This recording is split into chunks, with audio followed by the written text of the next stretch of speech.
Have you ever wanted to be transported into your favorite movie, flying the Millennium Falcon while being chased by TIE fighters, fighting off Nazis while hunting for the Ark with Indiana Jones?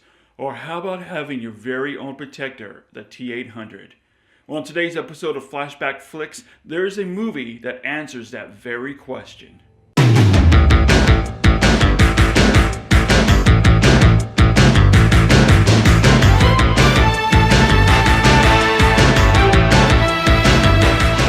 Trust me, I know what I'm doing.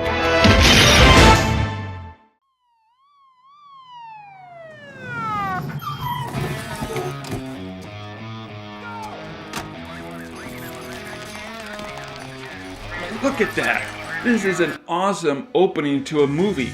Arnie's entrance is great.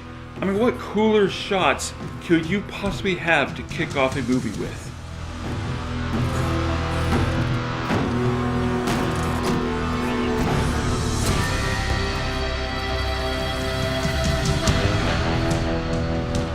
Now guys, at first viewing, Last Action Hero seems like an awesome concept, but while you start watching it, you probably said to yourself, what am I watching?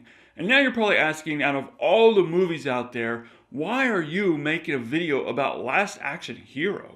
And I agree, this movie isn't great. It's nowhere near perfect. It often feels like a mess. It borders on what were they thinking making this movie. The humor did not always work. The action scenes, which we'll get into soon, was way over the top and very cartoony. And I love every single second of it. The movie knows exactly what it is from start to finish, and it's not afraid to fully explore that, and it completely does. This movie is the definition of a guilty pleasure. I mean, come on guys, you know it, I know it. We all secretly love this movie in one way or another because it's such a blast to watch. But it's also a very underrated movie. Now guys, just to give you a little bit of background, when this was released in '93, Simon and I were 15 and just really starting to get into film, studying film, the filmmaking process. We would go and grab our dad's 8mm camcorder and we would just start making all these little movies here and there. Some of them actually turned out pretty good, while others...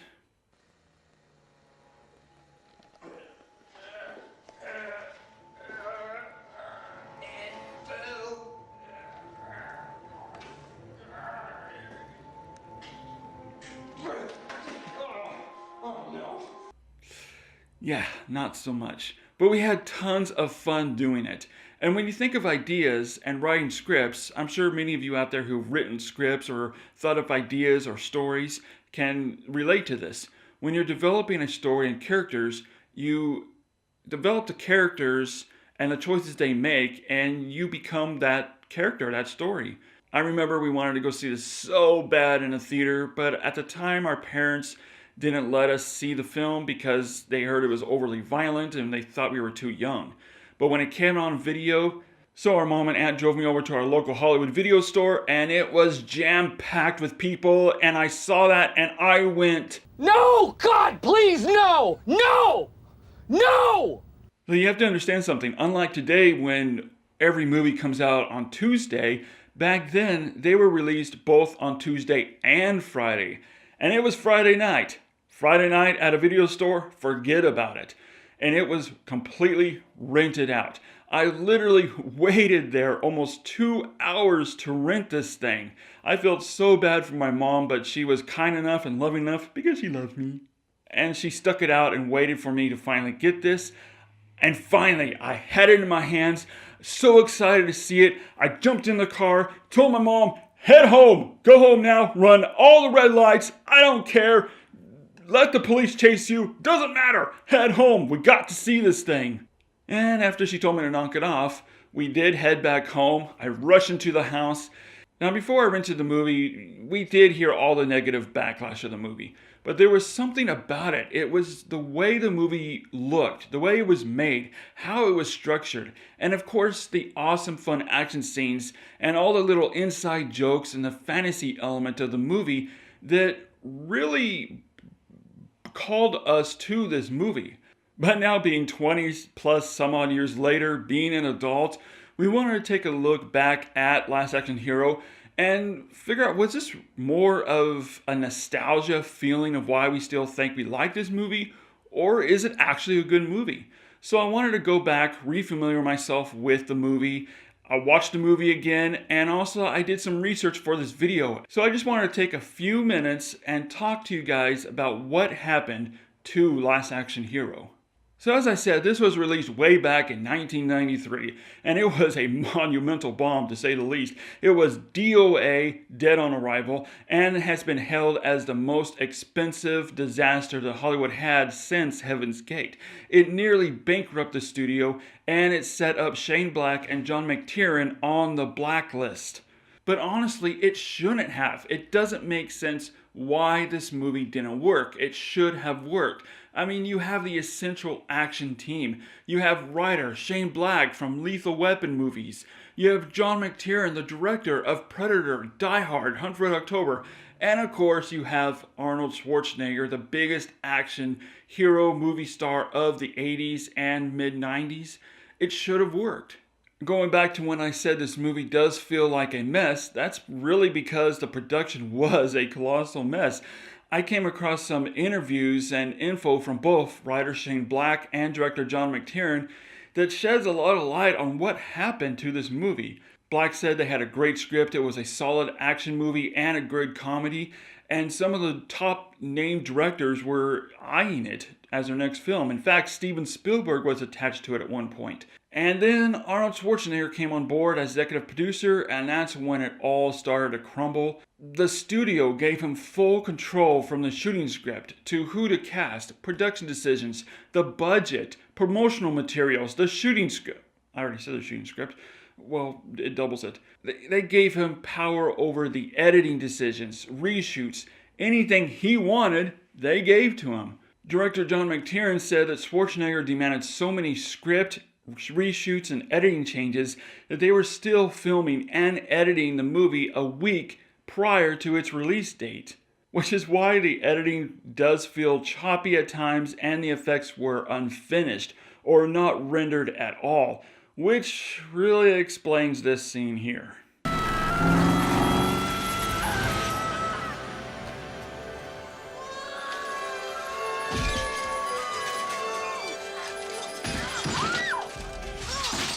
Years later, Schwarzenegger himself came out and admitted that he was way over his head and he should have handed more control over to John McTiernan. Gee, do you think, you bonehead? But besides the mess behind the scenes, the movie somehow still works. It is such a fun ride. It's a blast to watch. The movie is a full-on parody of classic 80s action movie cliches. They are fully pointing fingers at this. And that's something that I think that audiences and critics, especially critics, fail to understand. I mean, like the hero who falls 20 stories down from a building, lands in a swimming pool, the next shot, he's completely dry. The hero whose gun is always louder and bigger than the villain's, and of course it never runs out of bullets. The villain telling all his plans and all his secret details to the sidekick who ends up getting kidnapped or dies in the film. I mean, I could go on and on, but we all know all these classic cliches. It was fully poking fingers and fun at Hollywood with all these cliches with tongue firmly placed in cheek. And that's the key. Once you get that and see what they were going for and trying to achieve, the movie is a blast to watch. The action scenes, you cannot deny, are awesome. They are well choreographed, well directed. The stunts are very impressive. Even Siskel and Ebert admitted that. And also, like you, I was impressed by some of the stunt work, but then again, my favorite action scene has to be on top of the hotel roof, the tower shootout sequence. Very well choreographed, the stunts are great, the action scenes are well directed. The banter between Schwarzenegger and Austin O'Brien is great. They play off each other so well, and it's a lot of fun to watch. In fact, I found out a lot of fans have been wanting them to team up again in another movie, and there's actually an online petition for this, which is kind of weird. What also works is throughout the movie, Danny tries so hard to convince the in-world movie version of Schwarzenegger as Jack Slater that they are, in fact, in a movie world, that he's a movie character. He even starts pointing out all these awesome cameos that are in the movie, like the T-1000. Jack! Did you see that? But one of our all-time favorite scenes is just the best. When Danny takes Arnold Schwarzenegger into a Blockbuster video to prove to him that he's just a character in a movie that Schwarzenegger plays, and this happens. This guy's an action star. Down the center on the left.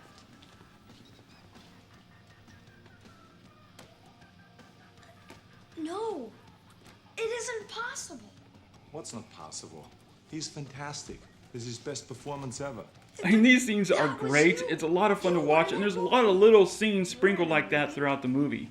The movie was well directed by John McTiernan. It's action-packed, it keeps moving, it's never dull. And what I loved about the movie is it had some incredible ideas, such as when they go into the real world and the bad guy finds a way to bring all these different villains and bad guys from other movies into our world. And the dynamic as Schwarzenegger, as Jack Slater, finds out that all these cliches that he's so used to of in the movie world that always worked, don't work in the real world, and he has to readjust to that. And then the movie version of Schwarzenegger runs into the real Schwarzenegger at a movie premiere. One of the biggest hangups for me was that it's about 15-20 minutes too long, and the jokes sometimes run on way too long. I think it would have been perfect at an hour and 40, hour and 50 mark. And while there are things that are very heavy-handed that don't quite work in the movie, there are a lot of things that do work in the movie. Because of how much fun we have watching this movie, the chemistry between Schwarzenegger and O'Brien, all the shout-outs to all these awesome 80s action movie cliches, and of course the action scenes and how John McTiernan handled them and the script, you do forgive the movie for all the flaws that it does have. This is just a fun, shut off your brain, hang it up at the door, sit back, open up a few ones, and just enjoy the ride kind of movie. If you have seen the movie, let us know what you thought of it, and if you agree with us on this video. If you haven't seen it, I don't know what you're doing with your life. Go out there, get the movie, see it, come back to this video, and leave your comments. Let me know what you thought about it, and leave your comments down below right there, see? Right down there. Where else can you find Arnold Schwarzenegger busting out one-liners while blindly shooting his gun, killing everyone in sight during a two-man car chase, doing 360s through the streets of LA while rocking out to AC/DC? Only one place, Last Action Hero.